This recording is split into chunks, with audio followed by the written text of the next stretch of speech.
This week on the Picture Search Video and Vinyl Show, new release movies and records with Derek. Our guest reviewer Danny tells us about the Nick Cage classic adaptation. We browse the horror section upstairs and take a look at the video classic America 3000. They got something you ain't seen before, so let's go down to the store. They got comedy, drama, romance and action, and they even got something. Yeah, he was great. Now, this is a bit of a There's a documentary on Jeffrey Tozer. Features Paul Keating, who's very much a fan, and at one point, a supporter and world famous classical Australian pianist, but a bit of a tragic life story. So it was very much like the documentary or story of Glenn Gould. This is called The Eulogy, and Paul Keating features in there. But that's about Jeffrey Tozer. A few family ones for the children. Ron's Gone Wrong.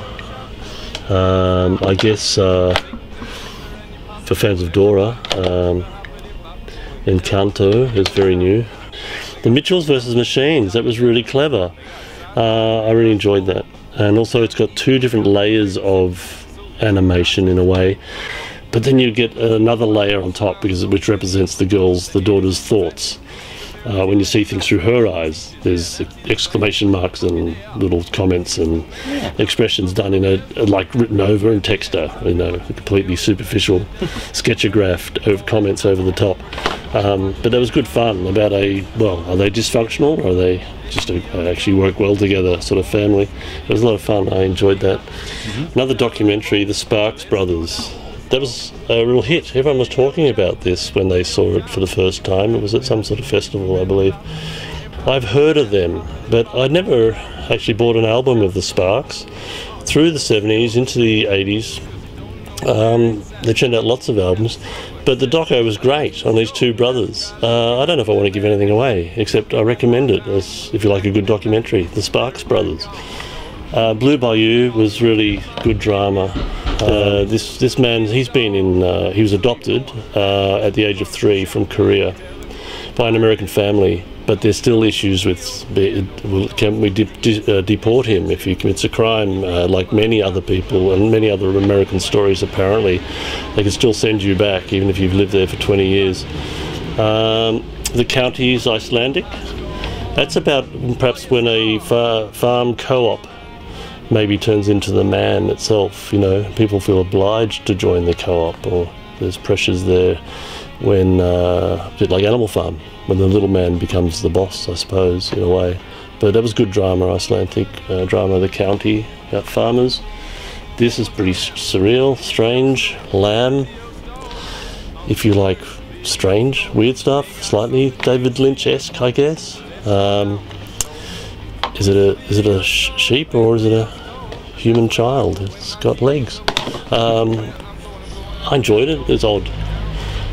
The latest Bond film is out. Oh, and so is already French Dispatch, Wes Anderson's latest, which is still at the cinema at the moment, and the prequel to the Sopranos series.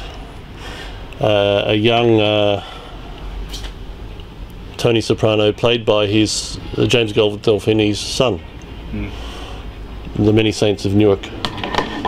So there's a few things.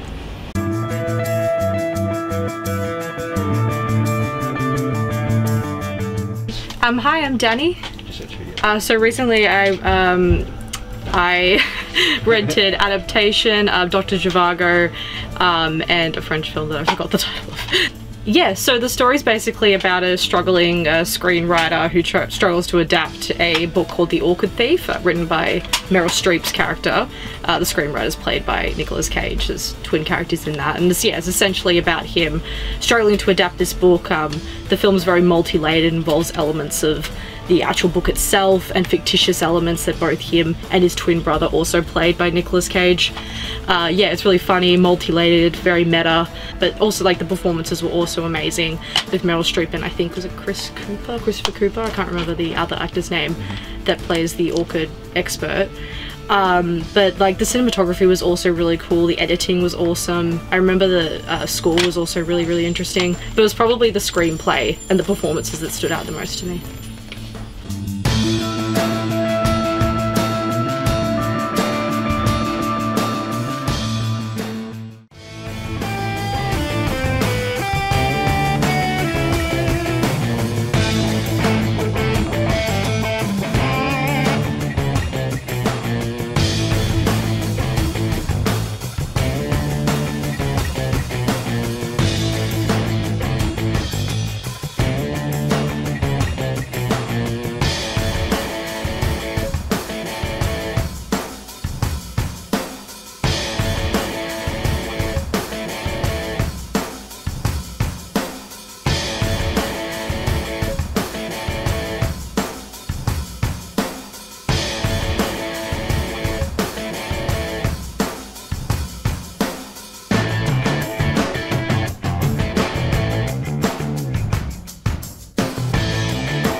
So, the classic VHS we're looking at today is America 3000.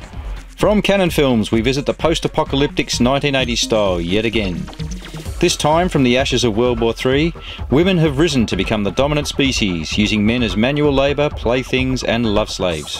One slave, Corvus, finds a book in the rubble of yesterday and learns to read. So, with his newfound education, along with the discovery of some ancient laser weapons and a ghetto blaster, he hatches a series of plans which eventually lead to the men and women throwing down the weapons of war and living together peacefully once again. Several questions emerge from the setup of this film. How do the tribe of wild men create the next generation without any women? Where do women of the post-apocalypse get all that makeup and massive amounts of hair gel? Do they have some sort of something about Mary arrangement going on with their love slaves? And who is this guy known as Arg, the Awful? It's all wonderfully weird, and made all the more confusing by the use of a postmodern caveman style language throughout the movie's dialogue. Fralls, hot party, I'm getting all loose and woggled. Effing Fralls. Nuke 'em all. The previews on this tape include the acclaimed Runaway Train, Effects Murder by Illusion starring our own Brian Brown, and Quicksilver with Kevin Bacon. America 3000, just another of the many classic VHS videos available for hire here at Picture Search Video and Vinyl.